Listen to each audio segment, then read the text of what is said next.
Hey skiers, I'm Jeff from skiessentials.com. Welcome to our 2022 ski test. Right here we've got the Salomon Force Fx.80. This ski takes the performance and the characteristics of kind of the flagship S-Force models, the Bold and the TI-80, and repackages it with a slightly different construction.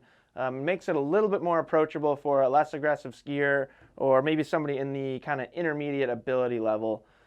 So definitely still in the kind of crossover front side / all mountain category at 80 underfoot. Pretty much everything else about the ski, its shape, its design elements, all that kind of stuff, does lean more towards the carving side of things than versatility. It's not like a super versatile all mountain ski, but it's a fantastic wide carving ski. So we get a poplar wood core in this ski. Unlike the Bold and the TI-80, you don't get two sheets of metal in this ski. You do still get a little bit of metal. Salomon still lists it in their catalog as having a single metal laminate. You don't see it in the sidewall construction. The construction of this ski is a little bit different than those TI-80 and the Bold models. And the performance of this ski is kind of relying more on triaxial fiberglass that's woven through the ski. Very proven material in skis, gives good vibration damping, good torsional stiffness, but doesn't have the weight of metal, so it makes the ski a little bit more approachable. In terms of shape, 80 underfoot, somewhat obviously. This 177 has a 17-meter turn radius, so nice middle of the road turn radius there. Going to make a nice round turn shape. Mostly camber underfoot in these skis.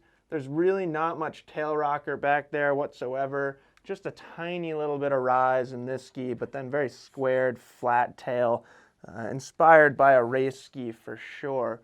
And then up here in the tip, we get a little bit more tip rocker than tail rocker, really helping to smooth out turn initiation. Just gives this ski really good tip-in performance. When you put it on edge, it's going to enter a carving turn. Loves to carve, loves to turn. So performance of these skis, like I said at the beginning of this video, they do share a lot of characteristics with the Bold and the TI-80. You don't get quite as much power, you don't get quite as much vibration damping out of this ski, but it's more approachable. So it's not quite as tiring, it's a little easier to manipulate, and those two things are really valuable characteristics for a less aggressive skier or somebody kind of in the intermediate ability level range.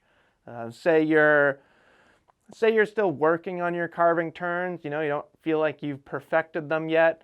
I think this is a really, really good ski for a skier like that. Or, you have very, very accomplished technique, you're a really good skier, but you don't ski super fast. You don't need the two sheets of metal in those stiffer, heavier models.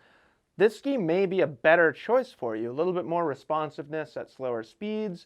It doesn't feel like it needs to go like 40 miles an hour to come alive. It performs really well at moderate speeds, on moderate pitches, stuff like that. So say you're exploring the whole mountain and you don't ski super, super fast, this may actually be a better choice, even though, it's not at the top of the line. I think sometimes as consumers, it's easy for us to think like, that one's the best because it's at the top, but with ski performance, it's not really that cut and dry. Sometimes you really have to think about the intention and the performance of each model and think about what's right for you, what's most beneficial for you as a skier. And I think there's a lot of people out there where this ski is going to be more beneficial than those stiffer, heavier skis. So that's the S-Force Fx.80 from Salomon. Let us know if you have any questions about it, as usual. And we'll see you guys out there on the slopes.